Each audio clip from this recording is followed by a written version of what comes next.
नमस्कार, स्वागत है आपका अपने YouTube चैनल दैनिक समाचार पर। तो अभी कुछ देश विदेश से जुड़ी हुई कुछ खबरों के बारे में जान लेते हैं।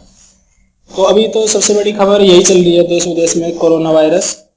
तो इसके ऊपर थोड़ा विस्तार से जान लें। तो अभी तक पूरे विदेश में all over country confirm case अभी तो संक्रमित की संख्या 51,59,674, जिसमें ठीक भी हो चुके 19,85,656 और इसमें डेथ 33,05,418।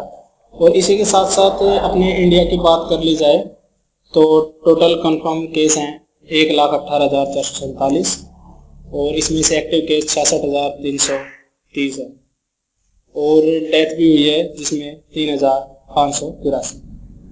तो इसी खबर के साथ साथ अभी एक खबर और निकल के आ रही है हमारे सामने। जो कल सबसे बड़ा विमान हादसा हुआ है पाकिस्तान में। पाकिस्तान का एक विमान दुर्घटनाग्रस्त हो गया है, लाहौर से कराची जा रहा था। तो इस फ्लाइट जो है वो हादसे का शिकार हो गई है। फ्लाइट नंबर A320 जिसमें 99 लोग सवार थे और अभी उसमें अच्छी तरह से कंफर्म तो नहीं हो पाया, लेकिन 56 लोगों की जान जा चुकी है। और इसमें ये बताया जा रहा है कि पायलट के अनुसार कि विमान को उतरने से करीब 10 मिनट पहले उसका संपर्क टूट गया था और उसी के साथ साथ करीब लैंडिंग के 1 मिनट पहले ही विमान एक रिहायशी इलाके में दुर्घटनाग्रस्त हो गया, जिसमें काफ़ी लोगों की मौत की खबर आ रही है। तो ये बहुत, इस पर भी अपने इंडिया के प्रधानमंत्री मोदी ने ट्वीट करके दुख जताया है। और अभी इसी खबर के साथ साथ अभी हमें कुछ न्यूज़ सुनने में आ रही थी 1-2 दिन से कि एक बिहार की बेटी ज्योति जो गुड़गांव से बिहार तक अपने पिताजी को साइकिल पर लेकर गई, जिन्होंने 1500 या 1200 किलोमीटर जो का सफ़र है वो साइकिल पर तय किया है। और इसी खबर पर इवांका ट्रम्प अमेरिका की रहने वाली है, उन्होंने ट्वीट करके कहा है कि यह बहुत ही बड़ी बात है और जो कि 15 साल की एक लड़की 1200 किलोमीटर की दूरी तय करके अपने पिताजी को साइकिल पर बैठाकर इतना लंबा सफ़र तय करती है, ये बहुत ही हौसले और बहुत ही वीरगाथा की बात है। और इसी खबर को देखते हुए साइकिल फाउंडेशन वालों ने उनको दिल्ली आने के लिए ट्रायल देने के लिए कहा है। और इसी के साथ साथ और जान लेते हैं कुछ विस्तार से कि लॉकडाउन में इनकम टैक्स डिपार्टमेंट ने 16.84 लाख टैक्स पेयर्स के खाते में ट्रांसफ़र किए, जिसमें 26,242 करोड़ जाने कैसे। इनकम टैक्स डिपार्टमेंट ने अप्रैल 16.84 लाख टैक्स पेयर्स को 26,424 करोड़ रुपए के टैक्स रिफंड जारी किए हैं कोविड-19 संकट से निपटने के लिए। और 1 अप्रैल से 21 मई के बीच 16,84,298 टैक्स पेयर को रिफंड मिला था। CBDT ने कहा है कि 15,81,906 टैक्स पेयर्स को 14,632 करोड़ रुपए के इनकम टैक्स रिफंड जारी किए गए। पिछले हफ्ते वित्त मंत्री निर्मला सीतारमण के द्वारा आत्मनिर्भर भारत अभियान की घोषणा के बाद रिफंड जारी करने का काम तेज किया गया है। सीतारमण ने कहा था कि रिफंड में देरी नहीं कर रहे हैं, हमें उसे रोक कर नहीं बैठे हैं, हम उनको रिफंड इसलिए तेज़ी से जारी करा रहे हैं क्योंकि इस समय आपको पैसे की ज़रूरत है और आपके पास पहुंचना चाहिए। टैक्स रिफंड के पैसे को हमने अपनी प्रोत्साहन की गणना में शामिल नहीं किया। और एक अच्छी खबर आ रही है, अभी सुनने में आई है कि सिर्फ 20 मिनट में हम कोरोना वायरस की टेस्टिंग का रिजल्ट अब हमारे सामने होगा। ये इस कोरोना महामारी ने पूरे विश्व भर को घुटने पर ला के रख दिया। और इसी के साथ इंग्लैंड के स्वास्थ्य मंत्री ने कहा है कि ये टेस्ट पहले की तुलना में अलग है, इसे PCR टेस्ट का नाम दिया गया है, जो कि ना कोई लैब में ये टेस्ट ना तो कोई लैब में होगा, जिसका रिजल्ट सिर्फ 20 मिनट में सामने होगा। इससे हम संक्रमित हुए लोगों को जल्दी से जल्दी क्वारंटीन करने की सहायता करेंगे और उनको इससे लाभ मिलेगा और इस टेस्टिंग का जल्दी से जल्दी बाजार में उपलब्ध कराया जाएगा। बिना लॉकडाउन के हो सकते थे 70 लाख कोरोना संक्रमण के मामले, जा सकती थी 78,000 जान नीति आयोग। इसके बारे में थोड़ा डिटेल से जान लें, विस्तार से जान लेते हैं कि भारत सरकार ने कोविड-19 पर ताज़ा जानकारी देते हुए कहा है कि लॉकडाउन की वजह से काफ़ी लोगों की जान हमने बचाई है, जिससे हजारों जाने जाती। फिलहाल ये महामारी कुछ इलाकों में सिमट कर रह गई है लॉकडाउन की वजह से।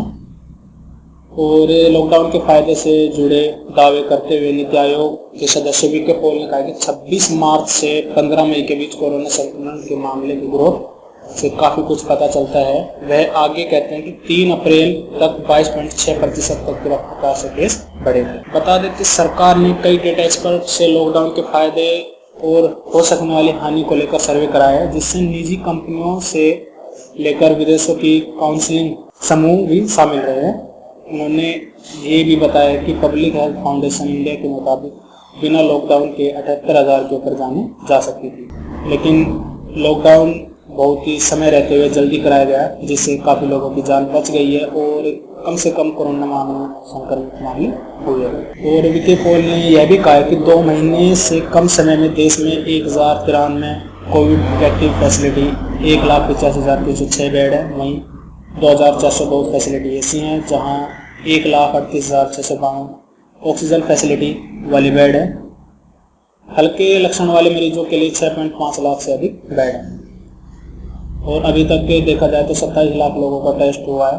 कोरोना संकट पर 22 दलों ने 4 घंटे की मीटिंग लॉकडाउन पर मोदी सरकार को घेरा। अभी कोरोना वायरस का इतना संक्रमण चल रहा है, लेकिन उसी पे ये खबर आ रही है कि कोरोना संकट पर 22 दलों ने 4 घंटे की मीटिंग पर लॉकडाउन पर मोदी सरकार को घेरा। विपक्षी दलों ने कोरोना वायरस के संकट पर शुक्रवार को केंद्र सरकार को घेरने की कोशिश की और साथ ही वीडियो कॉन्फ्रेंसिंग के जरिए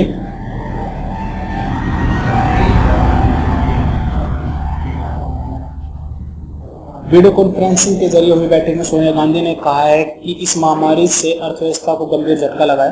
प्रतिष्ठित अर्थशास्त्रियों के बड़े पैमाने पर राजकोषीय प्रोत्साहन दिए जाने की तत्काल आवश्यकता की सलाह दी थी। प्रधानमंत्री मोदी ने 12 मई को 20 लाख करोड़ रुपए आर्थिक पैकेज का ऐलान किया था और फिर वित्त मंत्री ने अगले 5 दिनों तक उसका विवरण देती रही। यह देश के साथ एक क्रूर मजाक था। बैठक में सोनिया गांधी ने कहा कि कोरोना को 21 दिन में खत्म करने की का दावा दरअसल हुआ। ममता बनर्जी ने कहा कि कोरोना संकट में केंद्र सरकार राज्यों की ठीक से मदद नहीं कर रही है।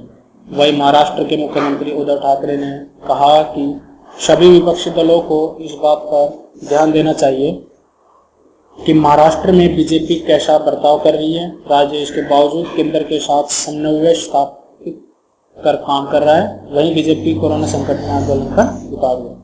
अभी कुछ महीनों से रुके हुए क्रिकेट मैच को लेकर भी खबर आ रही है कि कोविड-19 के बाद प्रैक्टिस के दौरान खिलाड़ी नहीं जाएंगे टॉयलेट और एम्पायर को नहीं देंगे कैप। अभी कुछ खबर आ रही है कि आईसीसी ने कुछ निर्देश जारी किए हैं जो कि सभी खिलाड़ियों को मान्य होंगे और पुराने सारे नियमों को बोलना होगा।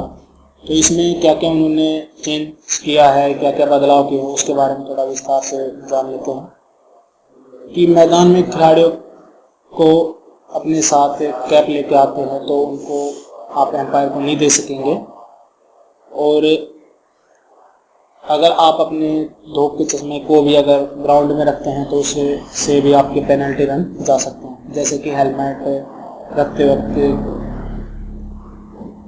जैसा कि हेलमेट में होता है, आईसीसीआई यह भी चाहती है कि खिलाड़ी मैच से पहले और मैच के बाद ड्रेसिंग रूम में कम से कम समय बिताए। तो इसके साथ एक खबर यह है कि अब खिलाड़ियों को गेंद के संपर्क में आने के बाद हाथ साफ करने के लिए कहा गया है। अभ्यास के दौरान भी खिलाड़ियों की परेशानी बढ़ सकती है क्योंकि उन्हें शौचालय का उपयोग करने की अनुमति नहीं होती। तो लॉकडाउन में अभी यूट्यूब में आया नया फीचर लॉकडाउन के दौरान आपके काम आ सकता है। यूट्यूब ने एक नया फीचर ऐड किया है, बेड टाइम रिमाइंडर आया है, जो कि लॉकडाउन के दौरान फायदेमंद साबित हो सकता है। आमतौर पर वीडियो देखने के चक्कर में काफ़ी देर तक लोग जागते रहते हैं। कंपनी ने कहा है कि यूट्यूब के वेलनेस और स्क्रीन टाइम रूल्स के तहत लाया गया है। ये फीचर एंड्रॉयड और आईफोन दोनों में प्लेटफॉर्म्स पर मिलेगा। कब तक वीडियोस देखने और कब तक सो जाना है, सेटिंग्स में जाकर आप ये सेट कर सकते हैं। इसमें आप रिमाइंडर सेट करना होगा, जिससे कि आप इसमें ये सेट कर पाएंगे कि आपको कितने से कितने बजे तक आपको वीडियो देखना है। उसके अंडर ही आपकी वीडियोस ऑटोमेटिकली बंद की जाएगी।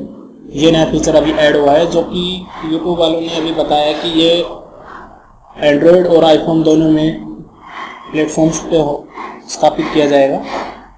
अभी कोविड-19 के बारे में एक बात और कहा है कि नमक पानी से गरारा कर बचा जा सकता है, संक्रमित लोगों पर हुआ शोध।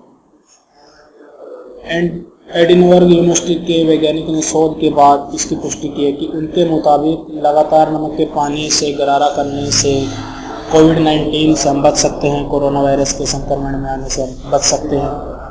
और उन्होंने कहा है कि कोरोना से संक्रमित 64 लोगों पर इसका शोध किया हुआ है, जिसमें से 32 लोगों को रोजाना 12 बार यानी कि 12 बार नमक के पानी से गरारा करने पर उनकी रिकवरी जल्दी हुई है। और बाकी संक्रमित पेशेंट के अपोजिट उनकी रिकवरी जल्दी हुई। और वैज्ञानिकों ने ये दावा किया है कि सिर्फ 30 सेकंड तक कुल्ला करने से वायरस का खतरा और वैज्ञानिकों ने दावा किया है कि 30 सेकंड तक कुल्ला करने से वायरस का खतरा कम हो सकता है। अब ये खबर और है कि लॉकडाउन की वजह से सभी कंपनियां, जिसमें मारुति हुई, सुजुकी, टाटा, सभी कंपनियां बंद थी। और इसी बीच मारुति से एक बहुत ही खुशखबरी आ रही है, जो कि मारुति सुजुकी वालों ने नया फीचर लॉन्च किया है कि बाय नाउ पे लेटर। इसके तहत मारुति ने शुक्रवार को चोलामंडलम इन्वेस्टमेंट एवं फाइनेंस कंपनी के साथ पार्टनरशिप की है। इस पार्टनरशिप का मकसद रिटेल बायर्स को आसान किस्तों पर लोन मुहैया कराना है। इस पार्टनरशिप के तहत मारुति की गाड़ी चोलामंडलम फाइनेंस की मदद से लेने वाले ग्राहकों को 2 दिन EMI चुकाने से छूट मिलेगी। कोरोना वायरस लॉकडाउन की वजह से बिगड़ते हालात कंपनी ने ग्राहकों को आकर्षित करने का सही तरीका निकाला। इस स्कीम के तहत आप मारुति की गाड़ी लेते हैं तो अगले 60 दिनों तक आपको कोई भी EMI की फीस देने की जरूरत नहीं पड़ेगी। तो इस स्कीम के तहत अगर आप 30 जून 2020 तक गाड़ी खरीदते हैं तो आपको इसका फायदा जरूर मिलेगा। और मुझे पूरा भरोसा है कि बाय नाउ पे लेटर स्कीम से ग्राहकों को पूरा भरोसा बढ़ेगा। चोलामंडलम के साथ इस पार्टनरशिप में गाड़ियों की 90% तक फंडिंग हो सकती है। देश भर में 1094 ब्रांच ने इस स्कीम की सुविधा मिल रही है। और अभी जिन्होंने लोन ले रखा है उनके लिए एक बड़ी खबर आई है कि जिन्होंने भारतीय रिजर्व बैंक ने अभी सभी तरह के लोन पर वर्किंग कैपिटल लोन पर मोराटोरियम की अवधि 3 महीनों के लिए बढ़ा दी गई है। अब जून से लेकर अगस्त तक के personal loan, home loan, car loan, जो भी जिसने भी लोन लिया उनकी अवधि अब जून से लेकर अगस्त तक बढ़ा दी गई है कि उनको अभी अगस्त तक के लोन चुकाने की छूट दी गई है। ऐसे में कर्जदारों को राहत देने के लिए EMI में छूट की अवधि को अब 31 अगस्त 2020 तक बढ़ाने का फैसला लिया गया। भारतीय रिजर्व बैंक ने रेपो रेट में भी 40 बेसिस पॉइंट्स की बड़ी कटौती कर दी है। अब रेपो रेट 4% ही रह गई है। RBI के गवर्नर शक्तिकांत दास ने कहा कि कोरोना के संकट का गहरा धक्का लगा है, लेकिन पूरी दुनिया को भरोसा है कि भारत आसानी से उभर सकता है। और इस कटौती के साथ ही होम लोन की दरों की कर्जदारों को बड़ी राहत मिलेगी। गवर्नर शक्तिकांत दास ने कहा है कि इस साल GDP ग्रोथ नेगेटिव कैटेगरी में रह सकती है, हालांकि दूसरे हाफ में कुछ तेजी देखने को मिल सकती है। RBI गवर्नर ने कहा कि कोरोना के संकट के दौरान महंगाई में भी इजाफा देखने को मिला है। शक्तिकांत दास ने कोरोना संकट का ब्यौरा देते हुए कहा है कि देश के बड़े 6 औद्योगिक राज्यों में बड़ी गिरावट देखने को मिली। तो ये थी आज की देश विदेश से जुड़ी कुछ बड़ी खबरें, और इससे भी बड़ी खबरें हम आपके बीच प्रकट करते रहेंगे, लाते रहेंगे। तो अभी मैं आपसे अलविदा करता हूँ। धन्यवाद। अगर आपको हमारी न्यूज़ अच्छी लगे तो चैनल को लाइक करिए, सब्सक्राइब करिए और देखते रहिए न्यूज़ और लोगों को दिखाते रहिए। धन्यवाद। और भी अच्छी अच्छी खबरें देखने के लिए हमारे चैनल को ज़्यादा से ज़्यादा सब्सक्राइब करें।